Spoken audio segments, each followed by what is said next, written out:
नमस्कार दोस्तों, आपका हार्दिक स्वागत है मेरे YouTube channel inside study point में। तो दोस्तों, आज अपन जिस खास टॉपिक के ऊपर चर्चा करेंगे वो है राजस्थान के लोक देवता और लोक संत। जी हाँ दोस्तों, राजस्थान के लोक देवता और लोक संत से संबंधित कुछ महत्वपूर्ण प्रश्न है अपने पास, इनके ऊपर अपन एक नज़र डालेंगे। तो दोस्तों, आगे बढ़ने से पहले मेरा निवेदन है कि आपको वीडियो अच्छा लगे तो इसको लाइक करना, शेयर करना और कमेंट करना। और अगर चैनल पर फर्स्ट बार आए हो, पहली बार आए हो, तो चैनल को सब्सक्राइब करना और नोटिफिकेशन बेल को ऑन कर देना ताकि सबसे पहले नोटिफिकेशन आप तक पहुंचे।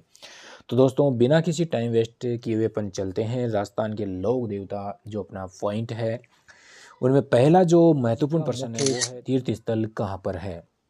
जी हाँ दोस्तों, तेजाजी का मुख्य तीर्थ स्थल कहाँ पर है। इसमें अपने पास ऑप्शन है नागौर, खड़नाल, परवसर और शाहपुरा। तो दोस्तों, तेजाजी का जो मुख्य तीर्थ स्थल है वो है अपना परवसर में। जी हाँ दोस्तों, नागौर डिस्ट्रिक्ट में ही है परवसर। तो तेजाजी का जो मुख्य तीर्थ स्थल है वो है परवसर में। और तेजाजी का जो जन्म स्थान है, तेजाजी का जो जन्म स्थान है यानी कि तेजाजी का जो जन्म हुआ था वो हुआ था खड़नाल, वो भी नागौर डिस्ट्रिक्ट में ही है। यानी कि नागौर में ही तेजाजी का जन्म हुआ था। कहाँ पर हुआ था? खड़नाल में। और तेजाजी का जो मुख्य तीर्थ स्थल है वो है परवसर। तेजाजी का जो जन्म हुआ था वो हुआ था 1076 ईस्वी में हुआ था नागौर जिले के खड़नाल गांव में। तेजाजी के बारे में और अपने पास महत्वपूर्ण फैक्ट है कि तेजाजी के जो पुजारी हैं, यानी कि तेजाजी की जो पुजारी हैं, पूजा करते हैं, उनको घोड़ला के नाम से जाना जाता है। घोड़ला कहते हैं। और चबूतरों को थान कहा जाता है। ये भी क्वेश्चन इंपॉर्टेंट बनता है, यानी कि महत्वपूर्ण है कि तेजाजी के पुजारी को घोड़ला कहते हैं और जो उनके जो चबूतरे बने हुए हैं उनको थान के नाम से जाना जाता है। नेक्स्ट अपना सेकंड क्वेश्चन है, दादू पंथ की मुख्य गद्दी कहाँ पर है। यानी कि दादू पंथ की मुख्य गद्दी कहाँ पर है। तो दादू पंथ की मुख्य गद्दी कहाँ पर है? अपने पास ऑप्शन है अजमेर, तिलवाड़ा, नारायणा और शाहपुरा। जी हाँ दोस्तों, दादू पंथ की जो मुख्य गद्दी है वो है अपने, यानी कि इसका राइट आंसर है दादू पंथ की मुख्य गद्दी कहाँ पर है। दादू पंथ की मुख्य गद्दी है नारायणा में। जी हाँ दोस्तों, दादू पंथ की जो मुख्य गद्दी है वो है नारायणा में। की स्थापना, यानी कि दादू पंथ की स्थापना या दादू संप्रदाय की स्थापना की थी संत दादू दयाल ने। जी हाँ दोस्तों, यानी कि दादू दयाल जी जो संत थे, इन्होंने ही दादू पंथ की स्थापना की थी। नेक्स्ट है अपने पास कि दादू पंथ यानी कि दादू दयाल जी का जन्म हुआ था।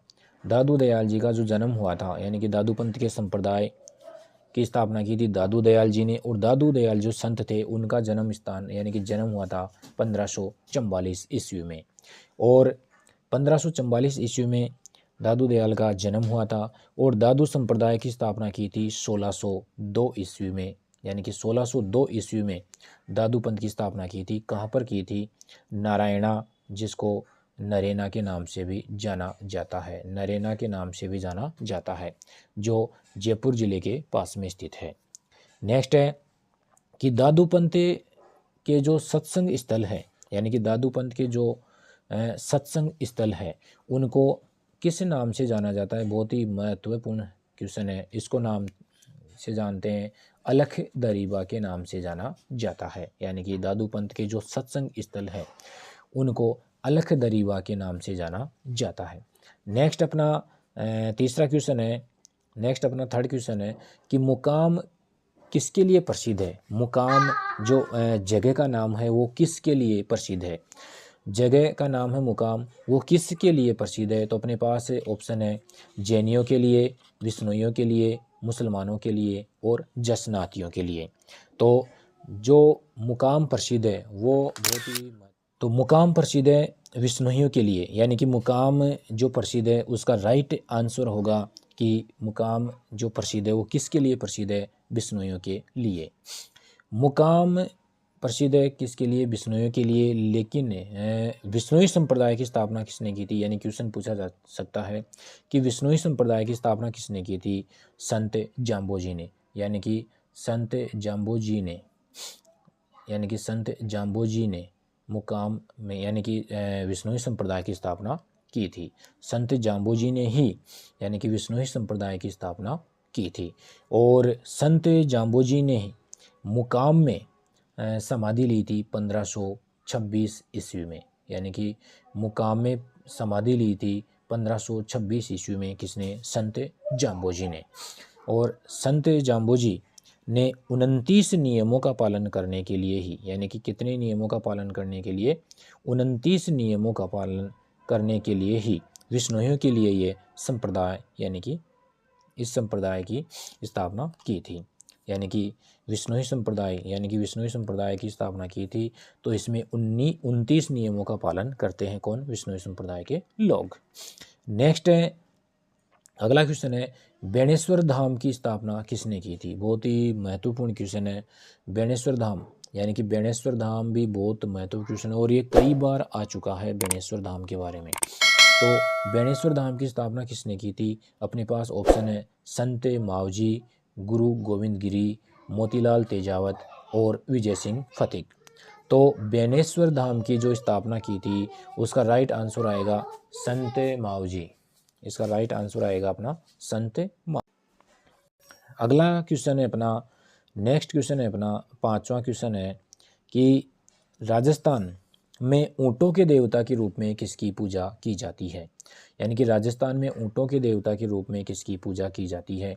तो ऊँटों के देवता के रूप में कौन से लोक देवता की पूजा की जाती है? तो इसमें ऑप्शन है गोगा जी, तेजा जी, रामदेव जी और पाबू जी।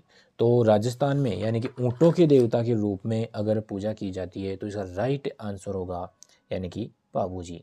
बहुत ही बढ़िया क्वेश्चन है और इम्पोर्टेंट क्वेश्चन है कि पाबू जी यानी कि ऊँटों के देवता के रूप में ये पूजे जाते हैं। पाबू जी का जन्म, अगर बात करें कि पाबू जी का जन्म हुआ था, वो हुआ था 1239 ईस्वी को। यानी कि पाबू जी का जन्म हुआ था 1239 ईस्वी को।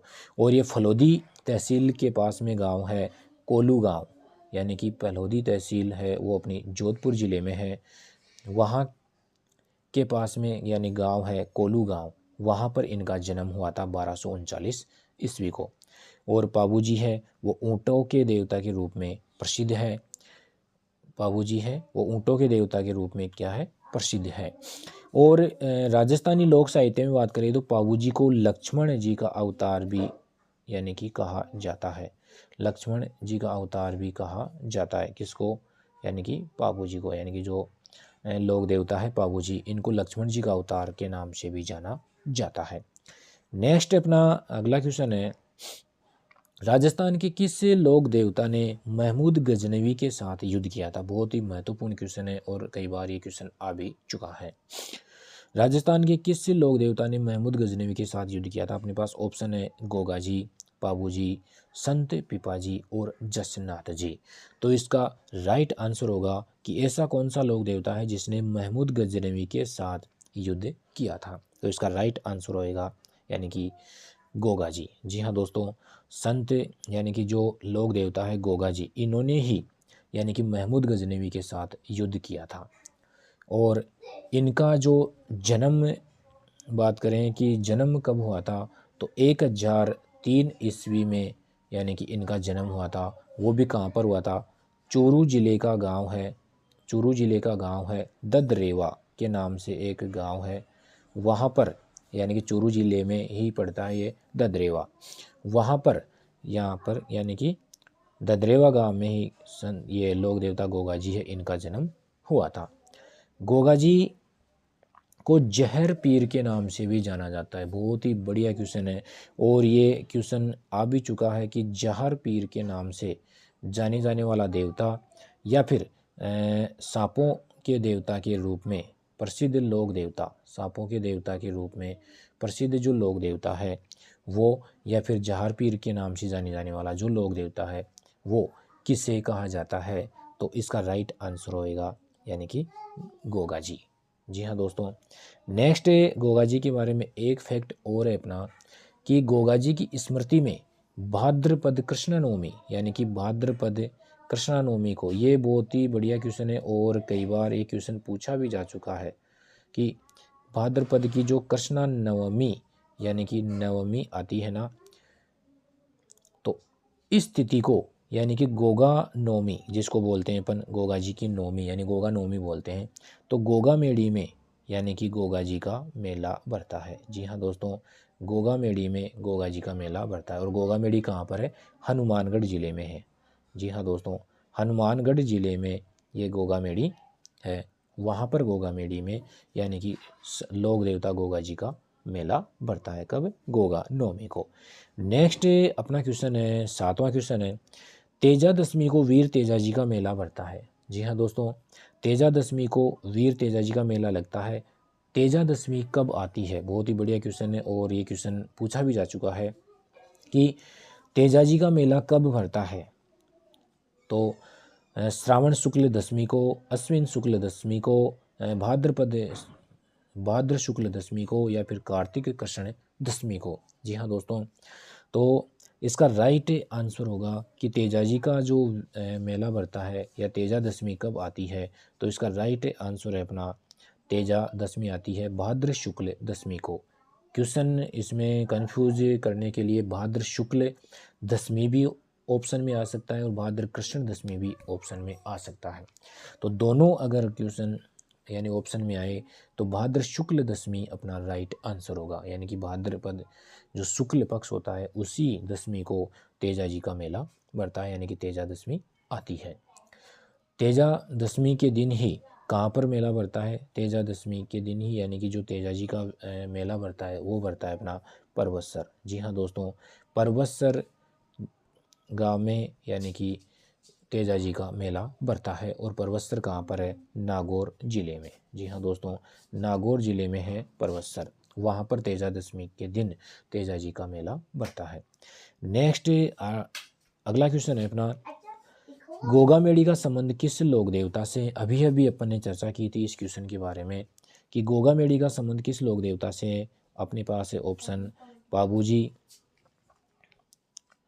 तेजा जी, पीपा जी और गोगा जी। तो इसका राइट आंसर होगा यानी कि गोगा जी। अभी अभी अपन ने चर्चा की थी कि गोगा मेड़ी में ही गोगा जी का मेला लगता है। ठीक है, यानी कि गोगा नवमी के दिन। जी हाँ दोस्तों, गोगा नवमी के दिन ही यानी कि गोगा जी का मेला लगता है। कहाँ पर? गोगा मेड़ी। और गोगा मेड़ी कहाँ पर है? हनुमानगढ़ जिले में। अभी पहले वाले क्वेश्चन में इसके बारे में अपन ने चर्चा की थी। नेक्स्ट अगला क्वेश्चन है अपना कि संत जसनाथ जी की तपोभूमि व क्रम स्थली है। यानी कि संत जसनाथ जी की बात करें तो इनकी जो तपोभूमि है और जो क्रम स्थली है वो कहाँ पर है। तो अपने पास ऑप्शन है गोरखमालिया बीकानेर में, नोखा बीकानेर में, जागुल बीकानेर में और कतरियासर बीकानेर। संत जसनाथ जी की जो तपोभूमि है वह क्रमस्थली है, उसका जो राइट आंसर होगा वो होगा कतरियासर बीकानेर में। जी हाँ दोस्तों, जसनाथ जी की जो तपोभूमि है क्रमस्थली रही है वो रही है कौन सी? कतरियासर बीकानेर में। कतरियासर बीकानेर में 1500 यानी कि कतरियासर बीकानेर में ही 1506 ईस्वी में इन्होंने यानी कि संत जसनाथ जी ने क्या ली थी? जीवित समाधि ली थी। जी हाँ दोस्तों, यानी कि 1506 ईस्वी में ही जीवित समाधि ली थी कतरियासर बीकानेर में। कतरियासर बीकानेर में इन्होंने जीवित समाधि ली थी। और संत जसनाथ जी का जो जन्म हुआ था वो हुआ था 1482 ईस्वी में हुआ था। और वो भी कहाँ पर हुआ था? कतरियासर बीकानेर में ही इनका जन्म हुआ था। नेक्स्ट अपना अगला क्वेश्चन है, अपना 10वां क्वेश्चन कि राम स्नेही संप्रदाय की किस पीठ की स्थापना संत रामचरण जी ने की थी। यानी कि राम स्नेही संप्रदाय की स्थापना हुई थी, इसकी किस पीठ की स्थापना संत रामचरण जी ने की थी। तो अपने पास ऑप्शन है खेड़ापा, शाहपुरा, रैण और सिंगतल। तो इसका जो राइट आंसर होगा वो होगा शाहपुरा। यानी कहने का मतलब है कि राम स्नेही संप्रदाय की जो शाहपुरा पीठ थी इसकी स्थापना की थी संत रामचरण जी ने। जी हाँ दोस्तों, राम स्नेही संप्रदाय की जो रैण पीठ थी, यानी कि राम स्नेही संप्रदाय की जो रैण पीठ थी, रैण पीठ की स्थापना किसने की थी या इसके संस्थापक कौन थे? तो इसका राइट आंसर होगा यानी कि संत दरियाव जी। यानी कि संत दरियाव जी ने रैण पीठ की स्थापना की थी। इसमें और जो सिंगतल की बात करें, यानी कि राम स्नेही संप्रदाय की जो सिंगतल जो पीठ थी, इसकी स्थापना की बात करें तो इसकी स्थापना या फिर इसके जो संस्थापक थे वो थे संत हरि राम दास जी, यानी कि हरि राम दास जी ने इसकी यानी कि सिंगतल पीठ की स्थापना की थी। और अगर राम स्नेही संप्रदाय की जो खेड़ापा की जो पीठ है, यानी खेड़ापा की जो पीठ है, इनके जो संस्थापक थे वो थे संत रामदास जी ने, यानी कि संत रामदास जी ने खेड़ापा जो पीठ है राम स्नेही संप्रदाय की, इसकी स्थापना की थी।